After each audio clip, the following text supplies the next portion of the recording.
Assalamualaikum warahmatullahi wabarakatuh.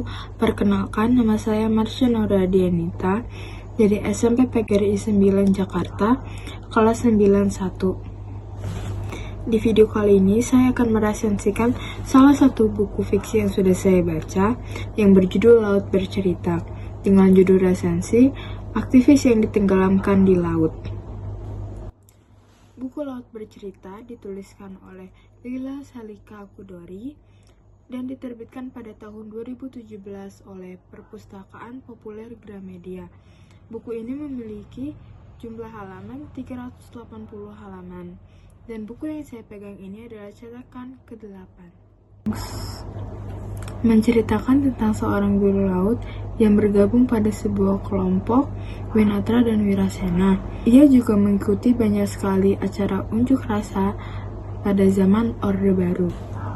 Laut Bercerita bertutur tentang kisah keluarga yang kehilangan, sekumpulan sahabat yang merasakan kekosongan di dada, sekelompok orang yang gemar menyiksa dan lancar berkhianat, sejumlah keluarga yang mencari kejelasan makam anaknya, dan tentang cinta yang tidak akan luntur.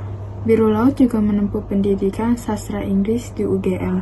Semakin banyak biru laut dan sekelompok teman-temannya mengikuti unjuk rasa, ia dan teman-temannya semakin diincar oleh pemerintah dan dianggap buronan dan membuat keributan.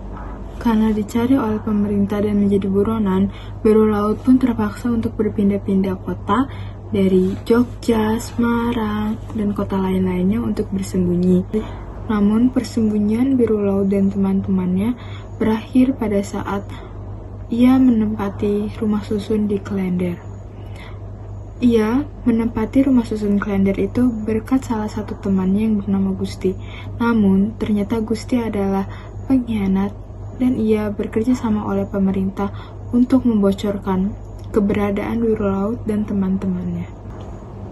Biru laut pun diculik dan dibawa oleh sekelompok orang ke tempat yang katanya adalah markas dari TNI. Di sana ia disekap, disiksa, dan diberi pertanyaan tentang kemana teman-teman yang lain. Tapi biru laut pun juga tidak tahu kemana perginya teman-temannya. Namun, perasaan was-was biru laut mulai mereda saat teman-temannya tertangkap, dan biru laut pun senang karena teman-temannya masih hidup. Namun, beberapa temannya sudah tidak tahu di mana keberadaannya, dan entah apa dia masih hidup atau sudah mati. Pada suatu hari, biru laut dan kedua temannya dikeluarkan dari sel. Mereka dibawa oleh sekelompok orang yang entah tahu mereka akan dibawa kemana. Dan mereka bertiga berbeda-beda mobil. Biru laut pun di jalan bertanya kemana mereka akan pergi. Dan salah satu orang dari kelompok itu menjawab, ke laut, sesuai namamu dan kuburanmu. Sesampainya di laut, laut mendengar suara ombak, kicauan burung, dan juga mencium asinnya laut. Dari situ, dan akhirnya biru laut pun ditenggelamkan oleh sekelompok orang itu, dan sampai sekarang tidak ada yang mengetahui kemana perginya biru laut. Dan dilanjutkan oleh Asmara Jati yang mencari kepergian kakaknya. Orang tua dari biru laut dan Asmara Jati masih menganggap biru laut masih hidup dan belum mati. Hanya dia sedang bersembunyi dari buronan pemerintah. Tetapi hasil pencarian Asmara Jati dan beberapa teman laut yang selamat tidak dapat menemukan laut dan beberapa temannya yang lain yang menghilang.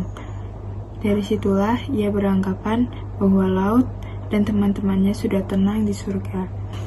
Novel ini juga menggunakan sudut pandang orang pertama, tokoh utama yaitu biru laut, dan juga sudut pandang orang pertama pada tokoh tambahan Asmara Jati, yaitu adik dari biru laut.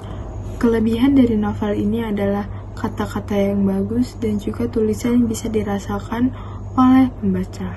Kekurangan dari novel ini adalah beberapa alur yang tidak dapat dimengerti atau susah dimengerti oleh pembaca. Sekian dari video saya.